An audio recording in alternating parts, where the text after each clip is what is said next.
Hey guys, it's Jim. Thanks for tuning in. I appreciate it. This is episode 10 of my Luminar 2018 tutorial series. Hope you're having fun. I'm having a lot of fun, and I'm actually learning a lot, believe it or not. When I'm trying to create these tutorials, I have to dig into things that I may not normally dig into in the normal course of editing my images. So it's actually been educational for me and hopefully helpful and educational for you guys. If you haven't yet, please subscribe to the channel, like the videos, share with your friends, that sort of thing. And by all means, leave a comment if you have questions. So we've come a long way, I think, in the first 9 episodes, and this one's all about color and color management and just how do you make the colors pop in your images without sort of going crazy. And by the way, what are the differences between all these filters? And so I'm going to admit that I've been struggling actually with how to create this video, because I went in and started looking at the filters that I would use to edit my images with in terms of color. And there's 7 or 8 that I really lean on. However, when I counted them up, I found 16. And that's a lot of filters to sort of keep track of and think about when you're in editing an image.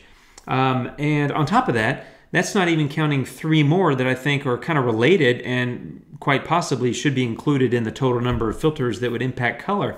So you're looking at 19 different filters, and so that's why I'm struggling with this, because that's not one video, that's 3 videos.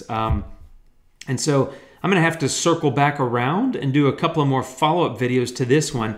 In this one, I'm going to walk through kind of the primary filters I use for color, but I want to touch on all the other ones, the 16. I'm going to mention the other 3 that would make it 19, but I'm not going to include them in these videos. But that's a lot of stuff. And so let's get started.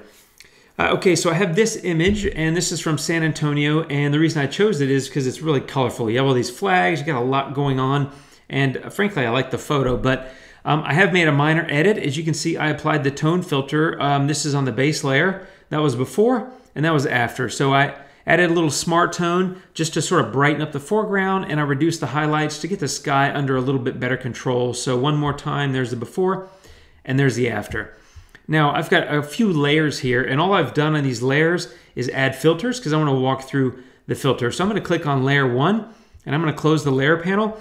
And here's the 16 filters that I'm talking about. And so the 3 that are not included that theoretically could be included in a color conversation, and that's the develop filter. I don't have that in here. Develop contains color temperature and tint. So basically, that is a color adjustment. I'm not including that. The second one is adjustable gradient. That includes a vibrance and warmth slider for both the top and the bottom of the photo. I actually use it for controlling the light, which I like quite a bit. But many times I'll bump up the vibrance or the warmth as well using the adjustable gradient. So to me, that's a color impact. So sort of tangentially, that is a color related slider. And then the last one is the black and white conversion, because to me, black and white's a form of color. The form is that there's no color, but you can do selective color, and you can do a lot of different things. And so I didn't include that here either, because when I say color, I mean the presence of color. Black and white to me would be the absence. But again, depending on where you're coming from, that could be a color slider. So those 3, develop, black and white, and adjustable gradient, are out of here for this video. But here's 16, and we're not going to go through all 16 in this video, believe me, because I'd be here all day. You'd be sick of hearing me talk about it, and I'd probably be worn out. But I'm going to touch on a number of these. But here's the first thing I'm going to do. Curves is a very powerful filter. I think it deserves basically a bunch of time on its own, and I've done previous videos about curves. I may circle back around, but I'm going to delete that because I'm not going to cover it in this video. It frankly takes too long, so I'm going to delete that. And to me, color balance is a perfect complement. It goes right along with curves, and so I think color balance is hugely powerful and important, and frankly, I use it all the time. Absolutely love the filter, but again, it needs a dedicated bit of time. I'm not going to do that in this video, so I'm going to delete that. So we're down a little bit, and now that leaves me with kind of what I consider sort of the weird filters, and if you use these filters, I don't mean that as an insult. They're just a little bit different than a lot of the traditional sort of color filters. And so the ones that I consider a little different are remove color cast. And so what I'm going to do is I'm going to do a separate video about these kind of weird or one-off or sort of strange, maybe confusing filter. I don't know what to call them, but they're not what I consider traditional color enhancement, but they're definitely related. So they made it in here from the standpoint of, hey, they're in the 16 primary color related filters, but to me, they're not in the, how do I go make my photo more colorful or prettier or whatever. So I'm going to delete these. That's remove color cast. It's going to be cross processing. I'm also going to take out hue shift, and I'm going to take out channel mixer, which is actually really cool. We're going to have to get into that later. I'm going to take out color contrast, and I'm going to take out photo filter. And oh, one more, bicolor toning, also going to take that out. So all those are gone. So that leaves me with 1, 2, 3, 4, 5, 6, 7 filters. And these are the 7 I use primarily, along with color balance. So I have a workspace for color. It's got 8 filters, which is these 7 plus color balance. And if you see my video, it's several videos back. It's called Light Detail Color, How I Edit in Luminar.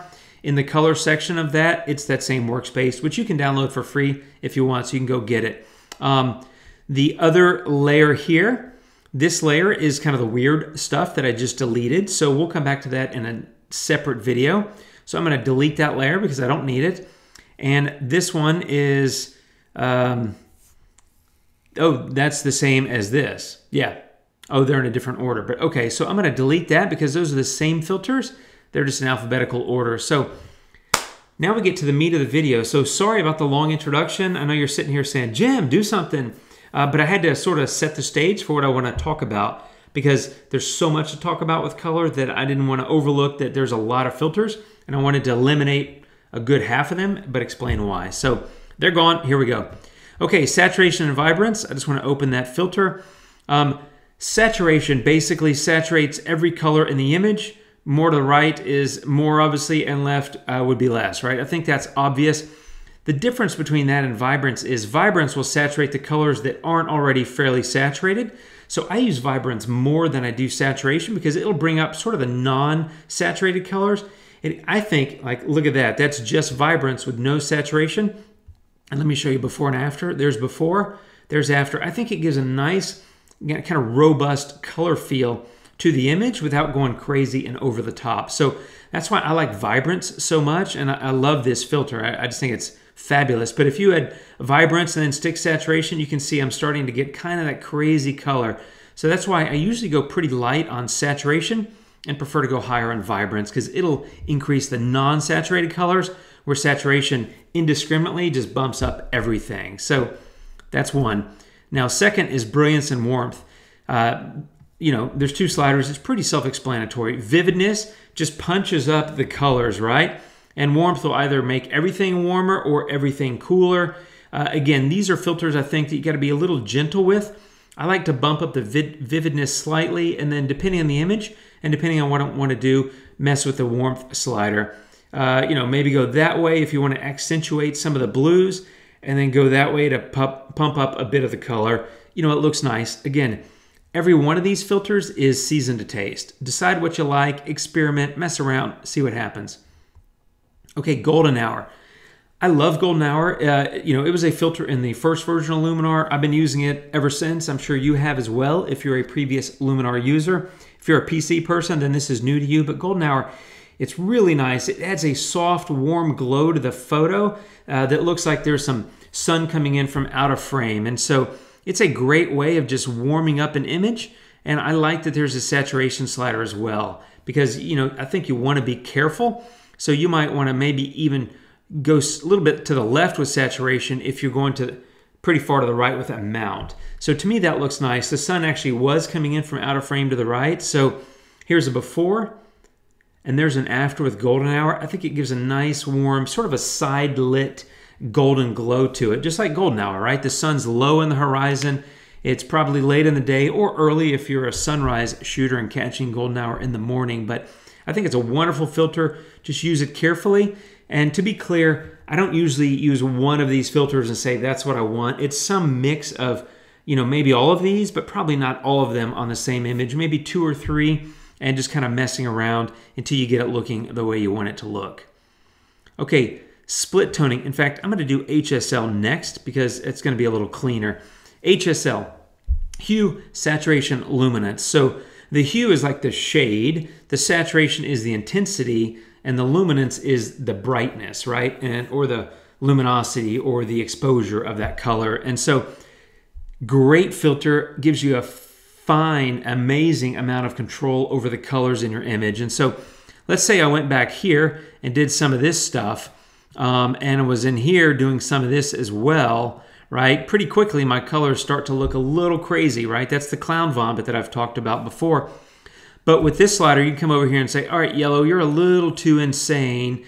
And, you know, the orange and the red are maybe a little bit too much too. And you start pulling that back. And so that's before the filter. If you look at the yellows, like on the building, a little out of control. And now look a lot better. But I still got the nice pop in this pink and these flags that are hanging, right? Which came from increasing some of these other things. And so that's what I like about HSL. I could also come over here to the blue and say, you know what I really like is the blue in the sky. And so let me reset all of these. You can just click reset here on this drop-down menu. You might come over here and say, all right, I'm in saturation. I really want the blue in the sky to pop. But of course, it's impacting all the blue, but that's all right. So you can come to luminance now and say, but the sky's too bright. I want to bring it down. And so here's the before and the after. Huge difference in the sky, but maybe you don't like what happened there. So you can come over here, do your brush, and do a mask, right? We've covered that in a previous video. I'm not going to waste your time watching me mask it, but that's something to think about.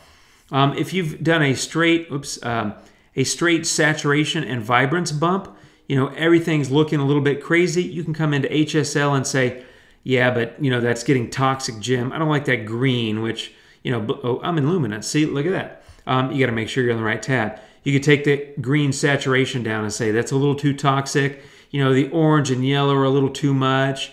You know, maybe the blue's too much as well. And you can get back control of your photo. So before, just with saturation and vibrance jacked up pretty high, and afterwards with some HSL applied to it. So I think you get my drift. I'm not going to spend much more time on that filter, but very powerful, well worth diving into. I'm going to move color temperature up if I can get a hold of it. I'm trying to get a hold of it. Here we go. And oops, I don't need it above HSL. Well, it doesn't really matter, but here we go. Color temperature. So this is in the develop filter. And so if you're using the develop filter and you're doing this on the base raw image, your results may or may not vary because you're operating on the raw file directly. But I use this filter a lot. And that's just because I love it. Whether it's in the raw file, in raw develop, or whether it's here, it gives you the ability to really customize the white balance. I generally use those sliders, but there's really 3 ways to do this. You notice here where it says as shot, you've got a drop down. And so these are basically presets. And so if you say, all right, it was daylight, so I want to use that preset. If you notice, that changed to -13 and 0, right? If I come over here and say it was cloudy, all right, it went back to 0, 0. If I say it was tungsten, it changed significantly. And so that's basically a preset. And it's going to be based on what you're telling the preset, you're telling Luminar, I'm going to use the preset, and so it's going to automatically set these. I don't like to do that, and that's because I want to adjust the mood. It might work very well for portrait photos, for example, but as I don't shoot those, I never use the presets. So that's one way. The second way is the eyedropper. And what it does is it allows you to select a target neutral. So you'll see that as I come over here, I've got this little eyedropper and you see these little boxes. And so I can pick any color and all I do is click it once with the eyedropper and say, hey, this is a target neutral. And what happens is you're going to see the temperature and tint sliders adjust automatically because I'm telling Luminar what the target neutral is. So let me go here to, let's say, that color, which kind of is a target neutral. And I'm going to click that. And boom, the white balance was adjusted because it said, hey, that's neutral. If I don't like that, I can choose that again. And I'm just for fun, I'm going to pick the green and you're going to see a very different color, right? And now just for fun, I'm going to pick the blue and you're going to see a very different color. So that's the white balance picker or selector. And all you do is you click on that, you choose whatever you think it ought to be as the target neutral and it adjusts automatically. But I don't use either one of those. They're powerful. They're great to have. I love that they're there. I personally prefer to just move the sliders, and I generally do a little bit left with the temperature. It's going to depend on the shot, and a little bit right with the temp. tint, excuse me, just to balance things out. And again, I couple these with the other filters like golden hour, brilliance and warmth, saturation and vibrance. But that's how you use color temperature. Powerful, wonderful to have. I love the white balance picker and the presets. I think that's very cool. Two more on this and then we'll be done. Split toning. If you've never used split toning, it's huge. I've been using it for years. I used to use it in Lightroom long before I ever had Luminar or Aurora, and I'm really happy that split toning is included in both products. It's powerful. As you can see by looking at the filter here, it separates highlights and shadows. And so what it does, it allows you to pick a hue and a saturation level for the highlights and separately for the shadows. And so in this photo, the highlights are going to be more in the sky. So it defaults to kind of the red. So I'm just going to start moving this to the right. And you can see I start picking up more of that sunset look in the sky. Now I could come over here and say, well, I want it to be more yellow. If you wanted, you could say, I want it to be more green. You wouldn't in this photo, but you could. Or you could say, I want it to be more blue, and it's going to pick up more blue. So you basically, and you can see, by the way, this square is indicating the color that you have. So you can come over here and go really saturated or not. You'll see that the intensity of the color in that square is also changing as I change saturation, and the hue and the color in that square is changing as I move along the hue slider. So both of those impact. You can see it's going really crazy orange, and you can see the photos being affected. Same thing for shadows, right? So just turn this on. You can figure it out where you want to put things, and then you start moving it around. And I'm not doing a nice job here of showing how I would use it. I use this a couple of different ways. I accentuate sunsets and blue hours, or golden hour, I guess, any of those kind of things. And I also create sepia. So with kind of the yellowish kind of look, you can come over here and create a sepia kind of look. And I'd have to experiment with it to get it just right. But you can create a sepia kind of faded look. You could also do that by coming in here and saying, I want to take the saturation down a little bit. And you can see you start getting some interesting vintage type effects. And again, this isn't a tutorial on that, but I wanted to show you some of the benefits of split toning. But for me, it's about accentuating light, sort of rearranging light, because you can adjust highlights and shadows separately with their own color and saturation levels. And also for creating those vintage type effects. The other thing is you can also move the balance between the shadows and highlights. You can say, I really like the color in the highlights. I want to err more on that side, or vice versa, right? These are actually similar colors. So let me just change that. Whoops, that's not the color. I'm going to do that. And let's say put it in kind of the blue for the shadows. So there I've selected very different colors for highlights and shadows. Now balance, if I go more to the highlights, it's going to pick up more of that kind of yellowy red that I selected. And if I go that way, it's going to pick up overall more of the bluish that I selected in the shadows. I don't mess with the balance very much, but you can, and it's a great way to check and move it around, see what you get and what you like. And then there's the amount slider, which is basically an opacity slider for this filter. So you can say the amount of split toning one is 0. I don't like any of that. Obviously, if you didn't like it, you could also delete the filter, but you can come in here and say, well, there it is at 100. Don't really like it, but maybe at 74, it looks pretty good. And so, again, experiment, season to taste, and that's how split toning works.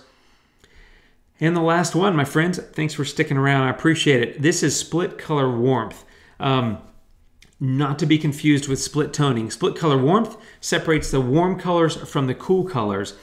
Split toning separates highlights and shadows. Split color warmth is separating warm from cool. And then you can adjust basically the temperature level, for lack of a better word, on either the warm or the cool colors. So I can take the warm colors and say, I want them to be warmer, right? Or I can say I want the warm colors to be cooler. If you look at the building, you can see the massive difference we're having by moving this slider back and forth, right? I can do the same for the cool colors. I can say, hey, I want them to be warmer, I want them to be cooler. And so you have a lot of flexibility here. And again, it gives you some creative color outlets, as you probably saw when I went this way. With the cool stuff, I'm saying I want the cool stuff to be really warm. Well, the cool stuff is kind of the shadowy parts of the concrete as well as the blue in the sky. So I created a really sort of bicolor toning look, which is one of those weird filters I talked about earlier and we'll cover in a subsequent video. But there's before and after. But bottom line is split color warmth, I think, is really powerful. I love to experiment with it, and I think it's great for accentuating things. You could just say, I want the warm colors warmer. by a certain amount, like maybe a lot. And I want the cool colors slightly warmer as well, but not by as much. And all of a sudden you went from that to that, which is a warmer looking image and doesn't look weird or miscolored at all. It looks pretty normal to me. And so it's a powerful filter and one I think that's worth experimenting with. So that was 1, 2, 3, 4, 5, 6, 7 filters for color or color management or color enhancement, whatever you want to call it. I'm going to circle back. We're going to have to talk about curves and color balance because I think they deserve their own time. And then we're going to talk about the other color enhancements. I don't know what to call it, but it's just kind of the odd stuff. But it's powerful stuff and well worth using. So we'll be back to those. And that's it for this video, my friends, for color. This is episode 10. I'll be back with more episodes. I got, I guess, a couple more now. At this point, I'm kind of signing up for it here. So come back and watch. I appreciate it. Thanks for tuning in, sticking around, and watching. Like, share, comment, subscribe, do all those things.